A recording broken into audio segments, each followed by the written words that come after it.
बिस्मिल्लाहिमिनश्शैतानिर्रजीम बिस्मिल्लाहिर्रहमानिर्रहीम। व्यूअर्स अस्सलाम वालेकुम। मेरा नाम सैयद अहमद समी है और आप देख रहे हैं सैयद अहमद समी यूट्यूब चैनल।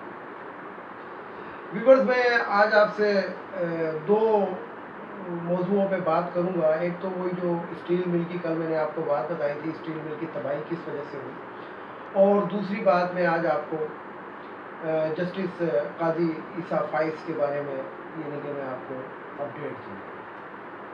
बल्कि इस माफिया के बारे में मैं आपसे बात करूंगा कि ये जो माफिया है, तो सबसे पहले स्टील मिल की तरफ आते हैं। तो पाकिस्तान स्टील का, जैसे कि कल मैंने आपको बताया कि इसको तबाही के दहाने पे पहुंचाने के अंदर जो अहम किरदार अदा किया वो शरीफ फैमिली ने किया, क्योंकि इनका ज़ाती स्टील का कारोबार था और इन्होंने इसी तरीके से पाकिस्तान स्टील को डाउन, अपने स्टील को प्रमोट करने के लिए और अपने स्टील की खपत बढ़ाने के लिए और अपने स्टील को मुनाफे में ले जाने के लिए इन्होंने पाकिस्तान स्टील को तबाह किया। व्यूअर्स, आज से तकरीबन 15 से 18 साल हम पीछे चले जाते हैं, बल्कि 20 साल हम पीछे चले जाते हैं, तो आपको याद होगा कि कराची में बड़े फसादात होते थे। MQM की एक काल के ऊपर पूरा कराची बंद कर दिया जाता था, जलाओ घेराव हुआ था। उसके अंदर ये जो MQM के जो बानी कहलाते हैं और उस वक्त जो थे वो MQM के सरपरस्त कहलाते थे, मैं अल्ताफ़ हुसैन की बात कर रहा हूँ। तो अल्ताफ़ हुसैन जो था ये बाकायदा आर्डर देता था, बाकायदा एक प्रोग्राम दिया जाता था कि कराची के अंदर कल हड़ताल करनी है और बिल्कुल पहिया जाम हड़ताल करनी है। तो सबसे पहले क्या कि स्टील मिल की 10 से 20 बसों को आग लगा दी जाए। तो इसके अंदर ये ड्रिग रोड, लालू खेत, मूसा कॉलोनी, इसके अंदर इन बसों को स्पेशली तौर पे आग लगाई जाती थी। यानी कि ये कौमी असासा इस तरीके से ज़ाया होता था कि इनकी बसों को एक लॉकडाउन करने के लिए, यानी कि लॉकडाउन से मुराद है कि जो पहिया जाम हड़ताल जो ये MQM कराती थी, और व्यूअर्स ये इतनी ख़तरनाक हड़ताल कराते थे कि अगर इसके अंदर कोई लोग अगर अपने घर से बाहर निकलते तो उनको गोली मार दी जाती थी। जिस तरह व्यूअर्स ये आपको मैं एक और बात बताऊं कि जिस तरह ये MQM के दौर में, यानी कि जब ये अल्ताफ़ हुसैन का दौर था, ये अल्ताफ़ हुसैन की तूती बोलती थी कराची के अंदर, तो ये जब ये जलसे जुलूस करते थे, जी आज ख़वातीन का जलसा हो रहा है, आज बुज़ुर्गों का जलसा हो रहा है, तो ये बुज़ुर्गों का या ख़वातीन का जलसा ऐसे नहीं होता था।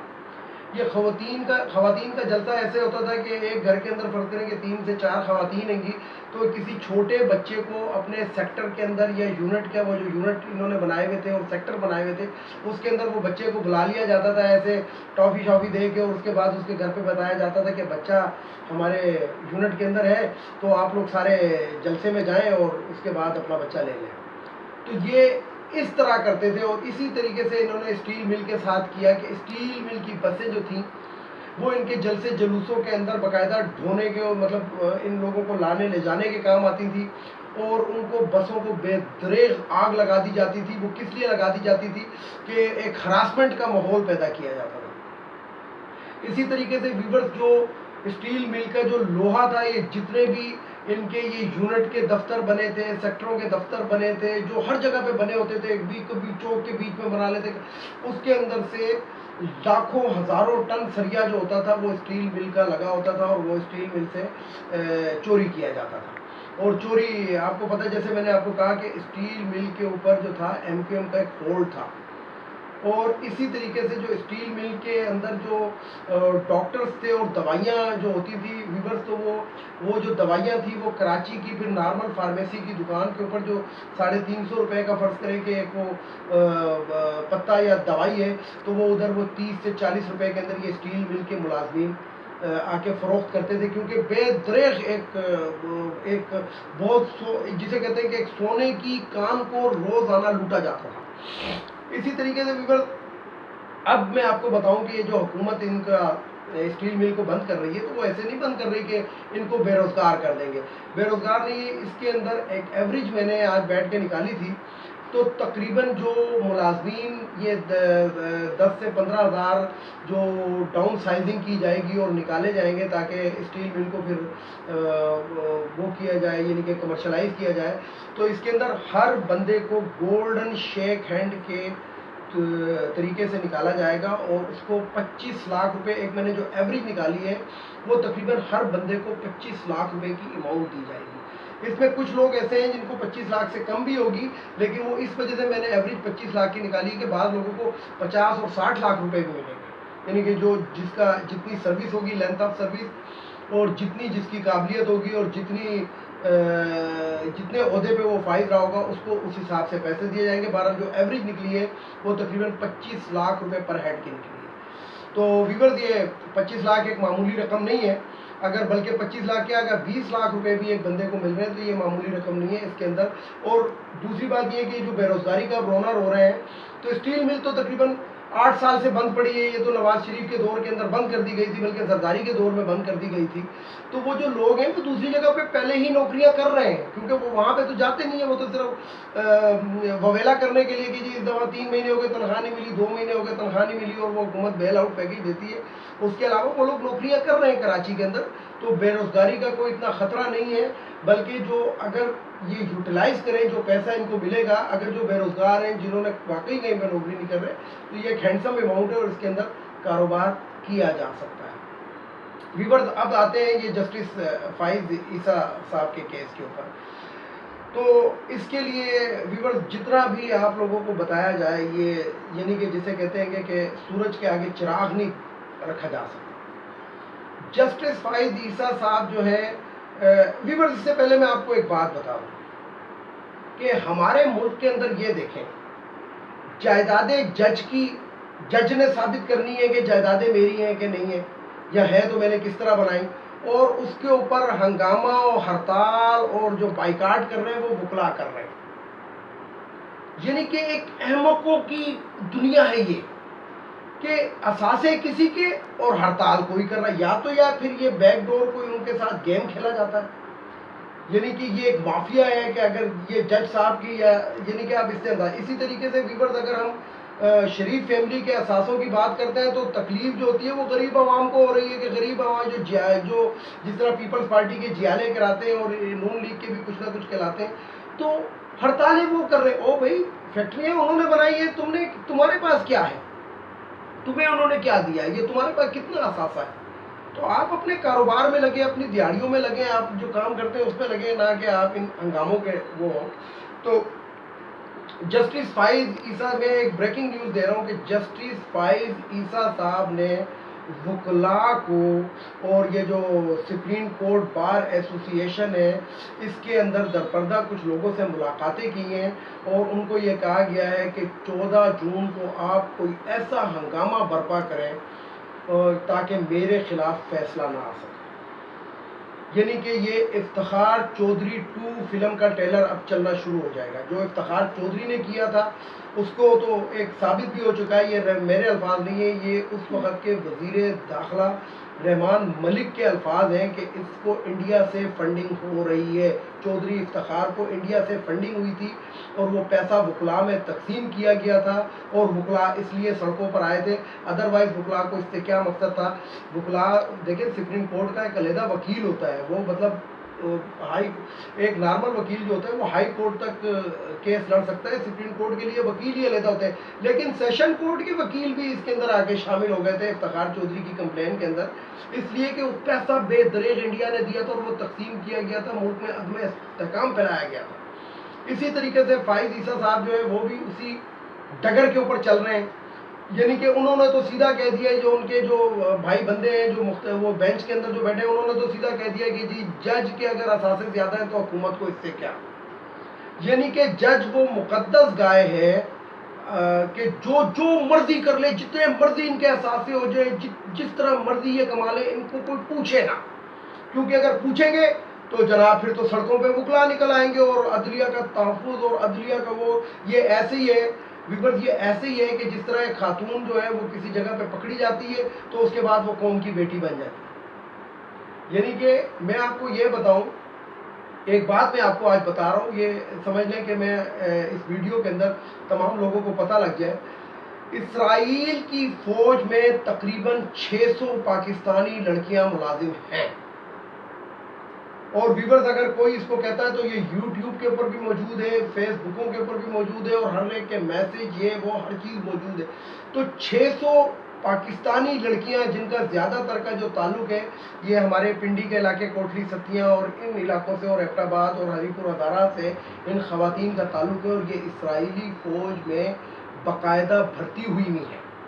اب اگر کل کو ان کے ساتھ کوئی مس ہیپنس ہو جاتا ہے، یعنی کہ ان کے جس طرح وہ عافیہ صدیقی والی بات ہے، اگر ان کے ساتھ تو پھر یہ قوم کی بیٹی بن جائیں گی.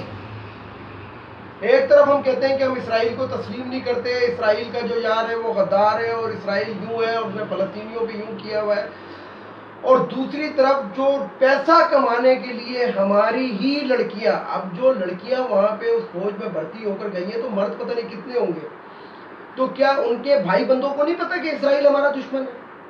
ان کے ماں باپ کو نہیں پتا کہ اسرائیل ہمارا دشمن ہے؟ لیکن ماں باپ کو تو سیدھی بات ہے کہ ڈالر چاہیے، اس لیے کوئی اعتراض نہیں. تو اسی طریقے سے یہ جو جسٹس فائز عیسیٰ صاحب ہیں اب یہ قوم کے بیٹے بن جائیں گے. مرد مجاہد ان کے پوسٹروں پہ لکھا ہوگا کہ جی جو اکڑ گیا ہو فلانا ہوگی.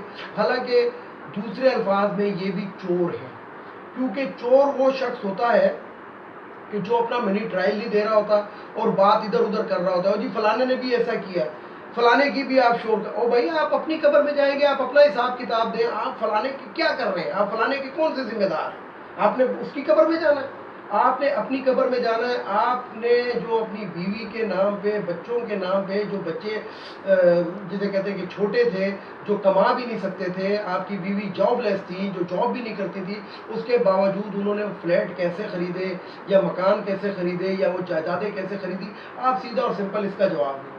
وہ تو ایک علیحدہ بات ہے کہ آپ نے بڑے مجرم چھوڑے ہوں گے، بڑے مجرموں کی ضمانت لی ہوگی، در پردہ آپ نے بڑی کک بیک اور کمیشنیں لی ہوں گی. یعنی کہ پاکستان کے معاشرے کے اندر ویورز آپ نے بھی سنا ہوگا اور آپ لوگوں سے باقاعدہ اس پہ ڈسکس بھی ہوئی ہوگی، کوئی چھوٹے سے چھوٹا مقدمہ بھی ہو تو لوگ کہتے ہیں، جو پاکستان کے اندر ہوا چلتی ہے وہ لوگ کہتے ہیں کہ وکیل کرنے سے بہتر ہے کہ ایک جج کر لیا جائے. یعنی کہ آپ ایک جج کو خرید لیں کسی طریقے سے تو وکیل ماٹے سے ماٹا بھی ہوگا، آپ کیس جیت جائیں گے. اور اگر آپ نے جج کے ساتھ آپ نے اس قسم کی کوئی وہ ڈیل نہیں کی ہوئی اور اس کو کوئی لفافہ نہیں دیا ہوا، یہ محرروں کے تھرو، یہ جو وہ ٹائپسٹ وغیرہ بیٹھے ہوتے ہیں جج کے ارد گرد، ان کے تھرو یہ ساری کہانیاں پاکستان میں چل رہی ہیں. تو ویورز یہ تو تھی جسٹس فائز عیسیٰ صاحب کی بات. انشاءاللہ اس کے اوپر بڑی تفصیل سے 14 تاریخ کے بعد روشنی ڈالیں گے کہ یہ موصول جو ہے، ویسے میں نے ان کا بیک گراؤنڈ اپنی پچھلی ویڈیو میں آپ لوگوں کو بتایا کہ یہ شخص کون ہے اور کیا ہے اور کس طریقے سے اس عہدے پہ پہنچا. اب آتے ہیں ویور اسی مافیا کی جانب. دیکھیں ویورز، اس حکومت سے آپ لاکھ اختلاف کر لیں، اس حکومت کو آپ نہل قرار دے دیں یا کچھ بھی قرار دے دیں، لیکن دیکھیں عمران خان نے صرف ایک بات کی تھی کہ میں چور اور ڈاکوؤں کو نہیں چھوڑوں. اب وہ جس چور پہ بھی ہاتھ ڈالتا ہے وہ جو محکمہ ہے وہ اس کے سامنے آ جاتا ہے. مثلا دیکھیں ویورز، پیٹرول سستا ہوا تو پیٹرول کی کمپنیاں شیل اور ٹوٹل، میں اسپیشل نام لے رہا ہوں، انہوں نے پیٹرول غائب کر دیا. یہ اسمگل کر رہے ہیں، انڈیا اور افغانستان یہ اسمگل کر رہے ہیں، پاکستان اپنے کوٹے کا پیٹرول منگا کے اور یہ اسمگل کر رہے ہیں. اسی طریقے سے آٹے کے اوپر بات ہوئی تو تاجروں نے آٹا غائب کر دیا. پیٹرول پہ بات ہوئی تو پیٹرول کمپنیوں نے غائب کر دیا. کسی بھی چیز کو، شوگر مافیا کے اوپر، یعنی کہ اچھا ویورز ایک اور بات آپ کو بھی ادھر ایک اور بھی بات آپ کو بتا دوں، شیئر کرتا چلوں، ذرا ٹائم تھوڑا ہے. 2 سے 3 دن کے اندر شوگر مافیا کے اوپر بڑی سخت قسم کی، جسے کہتے ہیں کہ پھندا ان کے گلے میں آنے والا اور چیخیں نکلنے والی ہیں. یہ چیخیں مریخ تک جائیں گی، بلکہ شاید مریخ سے بھی آگے جائیں. تو جو لوگ یہ سمجھتے ہیں کہ شوگر مافیا کو چھوڑ دیا گیا وہ احمقوں کی جنت پہ رہتے ہیں، کسی کو نہیں چھوڑا گیا، بلکہ 2 سے 3 دن میں آپ کو پتہ لگ جائے. تو ویورز، میں اس حکومت کی بات کر رہا تھا کہ اس حکومت نے جس بھی مافیا پہ ہاتھ ڈالا انہوں نے ہڑتالیں، فلانا، لاک ڈاؤن، اور جسے کہتے ہیں کہ وہ یعنی کہ ایون آپ اس چیز سے اندازہ لگائیں کہ یکم رمضان کو پاکستان کے تمام یوٹیلیٹی سٹورز نے ہڑتال کر دی اور تالے لگا دیے کہ جی ہمیں ڈبل تنخواہ دو گے تو ہم کھولیں گے. بھائی کس چیز کی ڈبل تنخواہ آپ کو دیں؟ لیکن رمضان، دیکھیں بلیک میل کا کیا طریقہ تھا کہ رمضان شروع ہو گیا، رمضان کا پیکج شروع ہو گیا اور رمضان سے 1 دن پہلے پاکستان کے تمام یوٹیلیٹی سٹور بند کر دیے کہ ایک تو ہمارے ملازمین کو پکا کرو جو یہ ڈیلی ویجز کے، اور دوسرا یہ کہ ہمیں جو ہے وہ ڈبل تنخواہ دیں اس مہینے کی بونس. मुल्क पहले कोरोना की सूरत हाल से वो था और उस वक़्त इन्होंने हुकूमत को ब्लैकमेल करके डबल तनख्वाह भी ली। अब उसके अलावा कोई चारा उस वक़्त नहीं था। अगर हुकूमत ये कहती तो फिर यही अपोजिशन ने कहना था कि जी देखें हमारे दौर में तो यूटिलिटी स्टोर खुले रहते थे। अच्छा, ये जो पक्के होने की बातें ये अभी शुरू हुई हैं। ये नवाज शरीफ और जरदारी के दौर में कोई नहीं कहता था कि पक्के होने की बात करें, इसलिए कि तमाम जो थे ये सियासी बेसों के ऊपर भर्ती हुए हैं और ये जिसे कहते हैं कि इन लोगों के घर की लोंडियां थी। यानी कि एक वालिद, किसी का वालिद जो है वो नवाज शरीफ और शहबाज शरीफ और जरदारी के मंजूर नज़र है तो उसका पूरा का पूरा ख़ानदान जो होता था वो किसी न किसी महकमे में भर्ती कर दिया जाता था, भले वो माली होता, भले वो चपरासी होता, भले वो डायरेक्टर होता। इसलिए कि खाना पीना था वो माली भी इतना ही खाता था जितना डायरेक्टर खाता है। तो व्यूअर्स, इस वीडियो को यहीं पे इख्तिताम करते हैं। इंशाल्लाह कल आपसे मुलाकात करेंगे कुछ नए उस मौज़ूआत के साथ। तो वीडियो को लाइक करें, शेयर करें, सब्सक्राइब करें और बेल आइकन के बटन को ज़रूर दबाएं। तो आखिर में पाकिस्तानी अवाम, पाकिस्तानी व्यूवर्स और तमाम आलम इस्लाम को अल्लाह हाफिज़ और आखिर में वही नारा, पाकिस्तान जिंदाबाद, पाक फौज पाइंदा।